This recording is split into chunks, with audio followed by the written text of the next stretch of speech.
Shalom Bapak Ibu semua, apa kabar? Saya percaya minggu ini Anda semakin luar biasa. Katakan amin.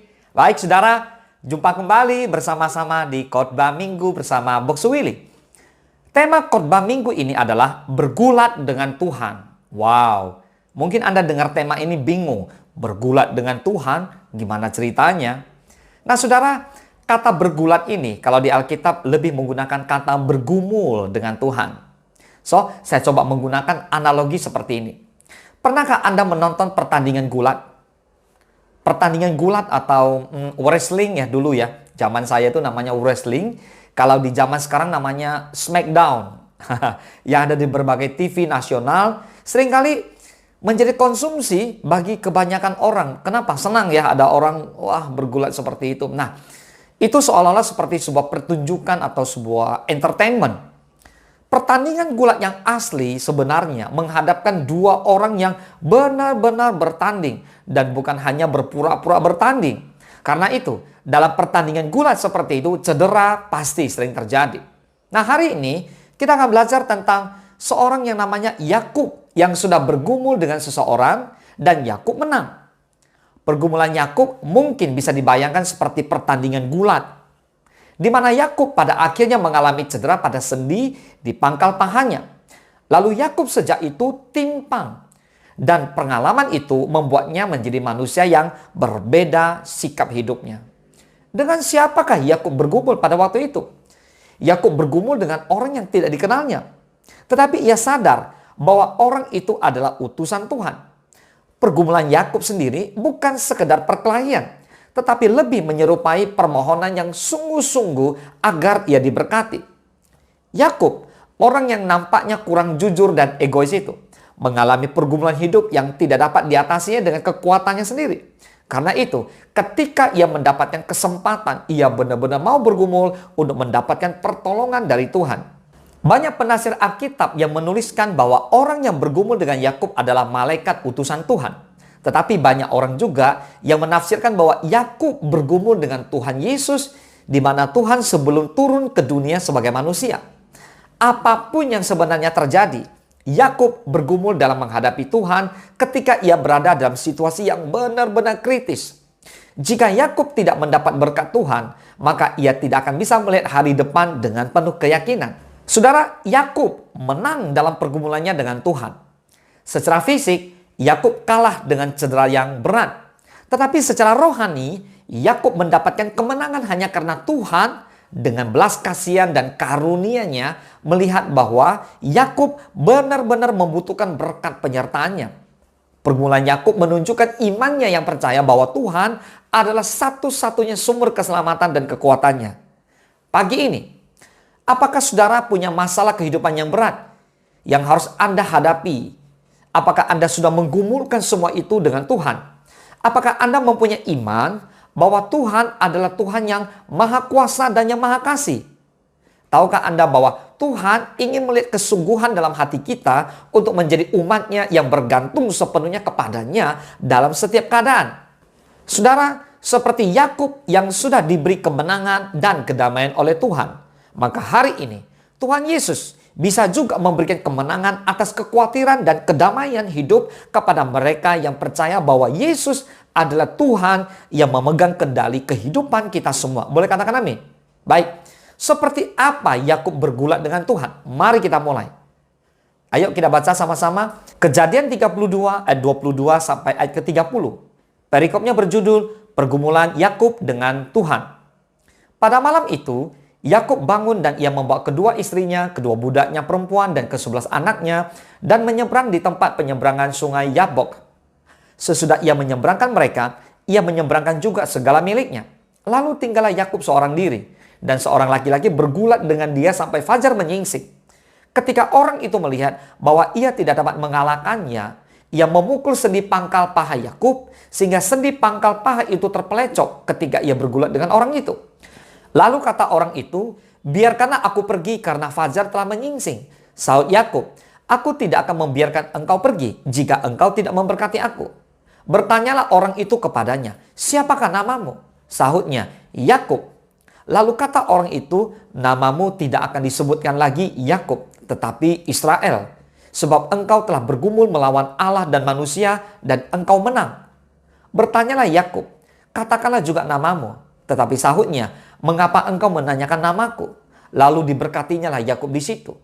Yakub menamai tempat itu Peniel, sebab katanya, aku telah melihat Allah berhadapan muka, tetapi nyawaku tertolong. Saudara, arti nama Yakub adalah penipu atau pemegang tumit. Dan memang demikianlah karakter Yakub. Jika ia menginginkan sesuatu, maka ia akan menipu untuk mendapatkannya. Seperti pria Yahudi yang memiliki sebuah tongkat. Demikian juga Yakub memiliki tongkat yang terdapat banyak goresan yang disebut stigmata. Ada goresan yang dangkal, ada goresan yang dalam. Nah, stigmata yang dangkal melambangkan pergumulan yang tidak terlalu berat yang Yakub alami. Sedangkan stigmata yang dalam melambangkan suatu pergumulan yang berat yang ia alami. Hari ini ada 3 pesan Tuhan bagi kita semua melalui ayat-ayat yang kita baca di Kejadian 32 ayat 22 sampai 30 ini. Yang pertama, orang Kristen akan mengalami fase padang gurun. Setelah Yakub menyeberangkan para istri serta anak-anaknya, maka ia pun tinggal seorang diri. Kesendirian Yakub ini melambangkan suatu fase kesendirian yang juga dialami oleh orang percaya, atau yang sering diistilahkan dengan masa padang gurun ini. Ini berbicara mengenai suatu kondisi yang sulit, tetapi memang Tuhan izinkan untuk kita alami. Bahkan Tuhan Yesus sendiri juga mengalami pencobaan ketika ia sendirian di padang gurun. Kita ingat bagaimana orang Israel yang keluar dari Mesir menuju tanah perjanjian melalui padang gurun. Dan mereka berputar-putar di padang gurun selama 40 tahun. Mengapa begitu lama? Karena mereka ternyata melakukan hal-hal yang tidak berkenan di hadapan Tuhan. Sehingga mereka dibuat berputar-putar lama sekali di padang gurun. Ayo kita baca 1 Korintus 10 ayat 6 sampai ke 10. Semuanya ini telah terjadi sebagai contoh bagi kita untuk memperingatkan kita supaya jangan kita menginginkan hal-hal yang jahat seperti yang telah mereka perbuat. Dan supaya jangan kita menjadi penyembah-penyembah berhala sama seperti beberapa orang dari mereka. Seperti ada tertulis, maka duduklah bangsa itu untuk makan dan minum. Kemudian bangunlah mereka dan bersukaria. Janganlah kita melakukan percabulan seperti yang dilakukan oleh beberapa orang dari mereka. Sehingga pada satu hari telah tewas 23.000 orang. Dan janganlah kita mencobai Tuhan seperti yang dilakukan oleh beberapa orang dari mereka. Sehingga mereka mati dipagut ular. Dan janganlah bersungut-sungut seperti yang dilakukan oleh beberapa orang dari mereka. Sehingga mereka dibinasakan oleh malaikat maut. Lihat, orang Israel yang keluar dari Mesir tidak dapat menikmati janji Tuhan, yaitu tanah perjanjian. Karena mereka tidak taat kepada Tuhan. Sekalipun demikian, selama mereka di padang gurun, Tuhan tetap menyertai dan segala hal yang mereka perlukan dicukupkan oleh Tuhan. Pelajaran yang bisa kita dapatkan adalah sebuah perjalanan kekristenan bukanlah sebuah proses simsalabim. Bukanlah sebuah proses yang instan. Tetapi sebuah proses yang panjang. Di mana setiap kita harus mengalami suatu pembentukan yang Tuhan lakukan atas setiap kita. Supaya kita makin hidup dalam kebenaran dan semakin serupa dengan Dia dalam pikiran, perkataan, dan perbuatan. Boleh katakan amin? Yang kedua, dihancurkan untuk diberkati. Saat itu, Yakub bergumul semalam-malaman dengan seseorang yang adalah Tuhan sendiri. Dan dalam pergumulan tersebut, pangkal paha Yakub dibuat menjadi terpelecok. Pangkal paha Yakub dihancurkan. Lalu setelah itu, Tuhan memberkati Yakub. Ini berbicara mengenai dihancurkan untuk diberkati. Bicara dihancurkan, saya teringat akan tembok Yeriko. Waktu itu Tuhan memerintahkan Yosua untuk memimpin orang Israel merebut Yeriko. Dan Tuhan menyuruh Israel untuk mengelilingi tembok Yeriko dengan cara berdiam. Nanti Tuhan akan tentukan saatnya kapan mereka akan berseru dan bersorak. Ayo kita baca Mazmur 46 ayat 2 sampai ke 11. Allah itu bagi kita tempat perlindungan dan kekuatan sebagai penolong dalam kesesakan sangat terbukti. Sebab itu kita tidak akan takut sekalipun bumi berubah, sekalipun gunung-gunung goncang di dalam laut, sekalipun ribut dan berbuih airnya, sekalipun gunung-gunung goyang oleh geloranya. Selah, kota Allah kediaman yang maha tinggi, disukakan oleh aliran-aliran sebuah sungai. Allah ada di dalamnya, kota itu tidak akan goncang, Allah akan menolongnya menjelang pagi. Bangsa-bangsa ribut, kerajaan-kerajaan goncang. Ia memperdengarkan suaranya dan bumi pun hancur. Tuhan semesta alam menyertai kita. Kota benteng kita ialah Allah Yakub. Salah. Pergilah, Pandanglah pekerjaan Tuhan yang mengadakan pemusnahan di bumi, yang menghentikan peperangan sampai ke ujung bumi, yang mematahkan busur panah, menumpulkan tombak, membakar kereta-kereta perang dengan api. Diamlah dan ketahuilah bahwa akulah Allah, aku ditinggikan di antara bangsa-bangsa, ditinggikan di bumi. Katakan amin. Saudara, jika kita perhatikan dalam ayat-ayat ini, ada 10 ayat yang berbicara mengenai kebesaran Tuhan. Namun, hanya ada satu ayat, yaitu ayat ke-11, yang menyuruh kita untuk berdiam. Dalam terjemahan lain, kata diam diterjemahkan step up from the traffic. Ada juga be still, ada pula let go. Ini berbicara bahwa kita diminta Tuhan untuk melepaskan segala keakuan, kesombongan, iri hati, kedagingan, dan segala hal yang tidak berkenan di hadapan Tuhan. Saat kita melakukannya, maka kita akan melihat tembok Yeriko di hadapan kita dihancurkan oleh Tuhan. Berbicara mengenai segala persoalan dan pergumulan hidup kita yang mengalami pertolongan campur tangan kuasanya. Boleh katakan amin? Nah, yang ketiga, haus dan lapar akan Tuhan. Yakub bergumul dengan Tuhan semalam-malaman dan tidak mau melepaskan Tuhan sebelum Tuhan memberkati dia. Ini berbicara mengenai haus dan lapar akan Tuhan. Saya berdoa agar saudara mengalami pemulihan haus dan lapar akan Tuhan ini. Ini yang paling penting dalam hidup kita, di mana kita selalu menginginkan, merindukan kehadiran Tuhan dalam kehidupan kita. Amin. Mungkin haus dan lapar ini tidak hilang, namun sudah berkurang dari hidup saudara. Tapi Tuhan menginginkan agar saudara kembali memiliki haus dan lapar akan Dia. Kita melihat akhir dari kehidupan Yakub adalah seorang yang diberkati. Tuhan mengganti namanya menjadi Israel, yang artinya Pangeran Allah.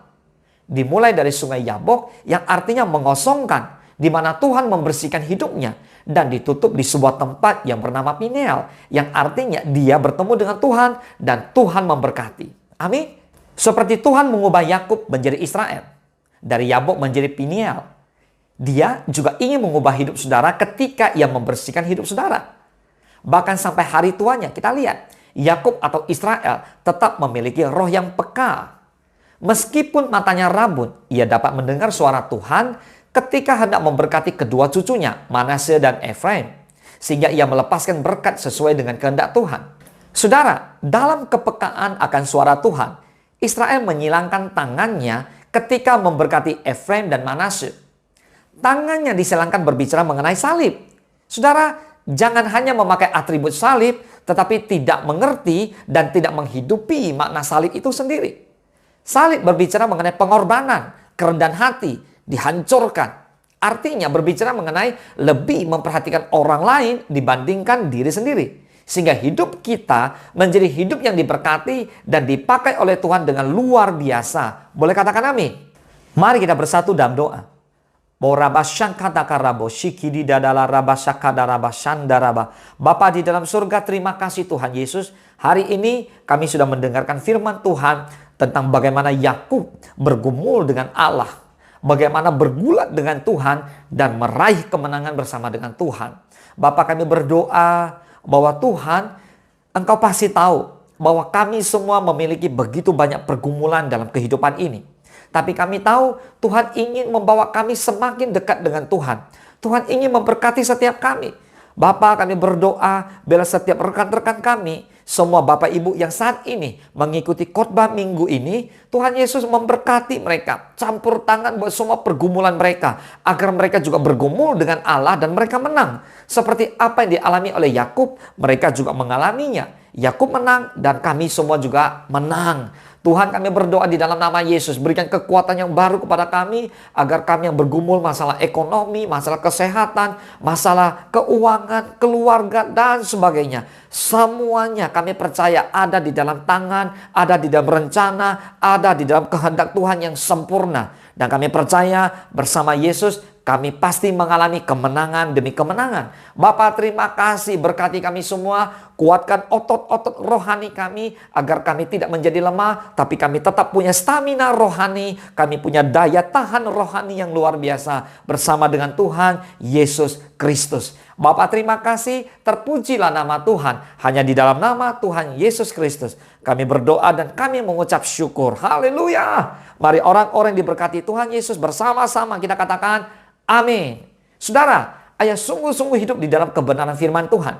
Jika Yakub menang dalam pergumulannya dengan Tuhan, saya percaya bersama Tuhan Yesus dengan pertolongan Roh Kudus, maka saudara dan saya, kita pasti menang atas semua pergulatan dan pergumulan hidup ini. Kiranya Tuhan Yesus memberkati kita semua dan memberikan kelimpahan kepada kita untuk menjalankan kehendak Tuhan. Saya harap saudara mendapatkan berkat-berkat yang melimpah dari firman Tuhan yang boleh saya sampaikan pagi hari ini. Selamat hari Minggu, Tuhan Yesus memberkati. Engkau sediakan hidangan di hadapan